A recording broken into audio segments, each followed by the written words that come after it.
আসসালামু আলাইকুম। টি-20 বিশ্বকাপ শুরুর আগে যুক্তরাষ্ট্রের কাছে যখন বাংলাদেশ দল ক্রিকেট সিরিজ হারলো, তখন একটা ভিডিও করেছিলাম। ভিডিওতে বলেছিলাম যে আওয়ামী ক্রিকেট দলের কাছে আপনাদের টি-20 বিশ্বকাপে আসলে প্রত্যাশাটা কী। এখন আজকে বাংলাদেশ আফগানিস্তানের কাছে হেরেছে।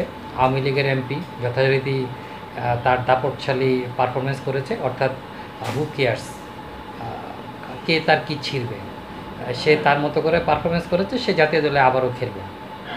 লিটন দাস তার যথারীতি আবারও শেষ ম্যাচে একটা পারফরমেন্স করেছে, অর্থাৎ আগামী 15-20 ম্যাচ সে আবার তার দলে জায়গা তার পাকাপোক্ত করে ফেলেছে। আসলে বাংলাদেশ ক্রিকেট দলেও কি আসলে ওই মুক্তিযোদ্ধা কোটার মতো 30% কোটা আছে কিনা আমি জানি না। এখানে ভারতের কোটা হিসেবে তারা খেলেন কিনা আমি জানি না। তো ভারতের কোটা হিসেবেও খেলতে পারে, বলা যায় না। আর অন্যান্য কোটা তো আছেই, আওয়ামী লীগের তো কত কোটাই থাকে, সব কোটাতেই তারা জাতীয় দলে হয়তো বা খেলেন। যাই হোক, এখন কথা হচ্ছে যে যারা এই বাংলাদেশের টি-20 বিশ্বকাপে বাংলাদেশ ক্রিকেট দলের এই পারফরমেন্স দেখার পরে মনক্ষুণ্ণ হয়েছেন, কষ্ট পেয়েছেন, তাদেরকে বলছি জিনিসটাকে একটু সিম্পলিভাবে নেন।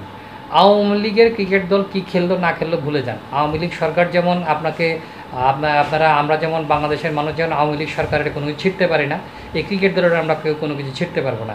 এই ক্রিকেট দলে পাপনই থাকবে, ক্রিকেট বোর্ডের সভাপতি সাকিবের মতো একটা দুর্নীতিবাজ দুষ্ট চক্র ক্রিকেটে থাকবে, সেই সাথে পুরো ক্রিকেট চক্রটাও থাকবে। যেখানে আওয়ামী লীগের এই ক্রিকেট দল হারলো কি জিতলো, আপনি মনে করেন যে এটা আপনার কাছে কোনো কিছু মনে করার কিছু নেই। আওয়ামী লীগ ক্রিকেট দল হেরে গেছে, আপনার বাংলাদেশের কিছু হয়নি। যখন বাংলাদেশ ক্রিকেট দল খেলবে তখন আপনি কষ্ট পাবেন, বাংলাদেশ ক্রিকেট দল নিয়ে চিন্তাভাবনা করবেন। আওয়ামী লীগ ক্রিকেট দল হেরে যাওয়ার পর আপনাদের যাদের মনে যত কষ্ট আছে সব কষ্টটাকে আপনারা ঝেড়ে ফেলে দিয়ে চিন্তা করুন আওয়ামী লীগ হেরেছে। আর আওয়ামী লীগ হারলে বাংলাদেশের মানুষের কিচ্ছু যায় আসে না। ধন্যবাদ।